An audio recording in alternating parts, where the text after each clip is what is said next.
राधे राधे। हम आज का विषय लेकर आए हैं काला टीका। हम देखते आ रहे हैं कि हमारे पूर्वज, हमारे माता पिता हमें बचपन में काला टीका लगाते थे। तो जब इसके पीछे का रीज़न पता चला तो वो बताते हैं कि इससे नेगेटिव एनर्जी हमारे पास में नहीं आती है। लेकिन इसको हम यदि धर्म की दृष्टि से माने तो ये चीज़ सही मानी जाती है, लेकिन विज्ञान की दृष्टि से माने तो विज्ञान इस चीज़ को नहीं मानता है। विज्ञान कहता है कि हर एक इंसान की नज़र किसी के लिए नेगेटिव एनर्जी पैदा नहीं कर सकती है। लेकिन धर्म क्या कहता है? धर्म कहता है कि जो व्यक्ति का ऑरा होता है उसके ज़रिए उसकी बुरी नज़र निकलती है, क्योंकि हर इंसान का एक ऑरा होता है जो हमारे शारीरिक और मानसिक स्वास्थ्य की स्थिति से पैदा होने वाली एनर्जी होती है। जब आप किसी से ईर्ष्या रखते हैं तो आप उनको घूरते हैं तो उसकी नेगेटिव एनर्जी आपके ऑरा में प्रवेश करके आपको नुकसान पहुंचा सकती है। तो शिशुओं को ऑरा को बुरी नज़र से खुद को बचाने के लिए इतना मजबूत नहीं होता है, इसलिए उन्हें आसानी से बुरी नज़र लग जाती है। हालांकि ऐसा सिर्फ हम मानते हैं, ऐसा हमें जो बताया गया है धर्म की दृष्टि से ये चीज़ है। अब इसके बारे में हमें कुछ हमारे धार्मिक ग्रंथों में भी मिलता है। एक बार किसी ने भगवान से पूछ दिया कि महाराज, आपने नारद के चरित्र में कलंक क्यों लगवा दिया था? क्योंकि नारद जैसे महात्मा जिन्होंने काम, क्रोध तथा लोभ तीनों को जीत लिया, पर बीच में आपने विश्व मोहिनी के चक्कर में उन्हें डाल दिया। भगवान बोले, बात यह है कि अगर बच्चा बहुत सुंदर हो तो माँ को बड़ी चिंता होती है कि इसको कहीं नज़र न लग जाए, और नज़र से बचाने के लिए माँ एक काला टीका तो अवश्य ही लगा देती है। इसी प्रकार मैंने भी देखा कि नारद ने तो काम, क्रोध, लोभ को जीत लिया है, अब बस इसको नज़र लगने ही वाली है। नज़र लगने का भी रामचरितमानस में भगवान राम के संदर्भ में बड़ा सांकेतिक अर्थ दिया गया है। रामायण में वर्णन आता है कि नज़र 3 तरह से लगती है। बाल कांड में लिखा है कि कौशल्या जी, सुमित्रा जी और कैकेयी जी श्री राम को देखने के पूर्व हाथ में एक तिनका ले लेती है और उस तिनके को तोड़कर फिर श्री राम को देखती है, सीधे श्री राम को नहीं देखती है। निरकही छवि जननी तुन तोरी, अर्थात किंतु तिनके को पहले तोड़कर फिर श्री राम को देखने का सीधा सा तात्पर्य है कि माताएं सोचती है कि कहीं हमारी नज़र श्री राम को ना लग जाए, इसलिए तिनके पर ही सारी नज़र का प्रभाव डालकर इसे ही कष्ट में डाल दिया जाए और श्री राम को बचाया जाए। पर गीतावली रामायण में गोस्वामी जी कहते हैं कि जब श्री राम रोने लगे तो माताओं को लगा कि अवश्य किसी की नज़र हमारे बालक को लग गई है।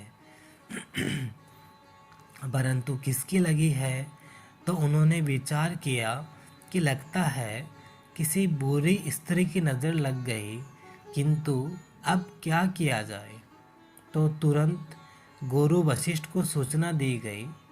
वशिष्ठ जी आए और उन्होंने श्री राम को गोद में ले लिया तथा जो नज़र बालक पर पड़ी थी उसे उतार कर उन्हें कौशल्या जी को गोदी में दे दिया। नज़र उतरते ही बालक राम दूध पीने लगे। नज़र लगने के तीसरे विलक्षण रूप का गोस्वामी जी ने गीतावली रामायण में वर्णन करते हुए लिखा है कि श्री राम एक दिन आंगन में खेल रहे थे और आंगन में जो मणि का खम्भ बना था, अचानक उस ओर भगवान श्री राम की दृष्टि गई। श्री राम का प्रतिरूप जब उसमें दिखाई देने लगा तो श्री राम अपने रूप को देखकर इतने मगन हो गए कि खेलना छोड़कर वे खंभे की ही ओर देखने लग गए। यह दृश्य सुमित्रा अम्बा देख रही थी। वे तुरंत भागी हुई आई और आते ही उन्होंने सबसे पहले बालक राम की आंखों पर अपना हाथ रखकर उनकी आंखें बंद कर दी। माँ ने किसी से पूछ दिया कि आप श्री राम की आंखें क्यों बंद कर रही है। माँ ने कहा कि मुझे डर है कि कहीं श्री राम को श्री राम की ही नज़र न लग जाए। तो भाई, नज़र लगने वाली बात बड़ी अटपटी है, क्योंकि अपनों की नज़र लग जाती है, औरों की नज़र लग जाती है तथा अपनी भी लग जाया करती है। व्यवहार में हमारे आपके जीवन में तीनों प्रकार की स्थिति आती है। अपनों की स्नेह भरी दृष्टि भी लग जाती है, परायों की पूरी दृष्टि लग जाती है, पर सबसे बड़ी बात है कि कभी कभी हमें अपनी ही दृष्टि लग जाती है कि हम कितने बड़े गुणवान हैं, हम बड़े श्रेष्ठ हैं और हम बड़े सुंदर हैं। रामायण में इन तीनों दृष्टियों से बचने का उपाय बताया गया है। भगवान से जब नारद के संदर्भ में भक्त ने प्रश्न किया तो भगवान ने कहा कि नारद को दोनों की ही दृष्टि लग गई थी, क्योंकि एक तो नारद को काम की दृष्टि लग गई, पर उससे भी बड़ा संकट तब पैदा हो गया जब उन्हें अपनी ही दृष्टि लगने लगी।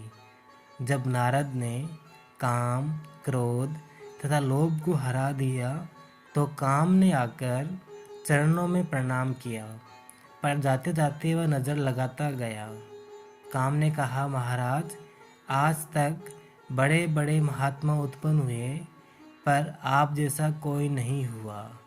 किंतु उसके बाद सबसे बड़ी बात यह हुई है कि काम का वाक्य सुनकर नारद जी अपने आप को देखकर सोचने लगे कि सचमुच मुझ में इतने अधिक गुण हैं। और तब भगवान ने काला टीका लगा दिया। उन्हें लगा कि नारद के मन में अभिमान उत्पन्न हो गया है कि मैं इतना चरित्रवान हूँ, मैं काम, क्रोध और लोभ आदि का विजेता हूँ। भगवान ने कहा, नारद तो मेरा नन्हा बालक है, और जैसे बालक को नज़र लग जाए तो वह रुग्ण हो जाता है तथा माँ उसकी रुग्णता को दूर करने की चेष्टा करती है, इसी प्रकार नारद को बचाने के लिए मैंने यह खेल किया। वस्तुतः विश्व मोहिनी के प्रति नारद के मन में जो आकर्षण उत्पन्न हुआ, जिसके द्वारा मैंने नारद का अभिमान शिथिल कर दिया, बस यही काला टीका है। विद्या प्रतिष्ठा न धनम प्रतिष्ठा, सापे प्रतिष्ठा विनय वपेता, गुणा प्रतिष्ठा न कुलम प्रतिष्ठा, तेयपम प्रतिष्ठा यदि नात्मनिष्ठा। अर्थात विद्या से प्रतिष्ठा होती है, धन से प्रतिष्ठा नहीं। वह भी विद्या विनय के बिना अप्रतिष्ठा होती है। गुणों से प्रतिष्ठा है, कुल से प्रतिष्ठा नहीं। गुण यदि आत्मनिष्ठ नहीं है तो अप्रतिष्ठा के कारण बनते हैं। अपने मन को इतना मजबूत बनाएं कि किसी भी व्यवहार से मन की शांति भंग ना हो जाए। संबंध मात्र एक शब्द नहीं, अपितु त्याग, बलिदान और संपूर्ण से भरा संपूर्ण ग्रंथ है। जय श्री राम।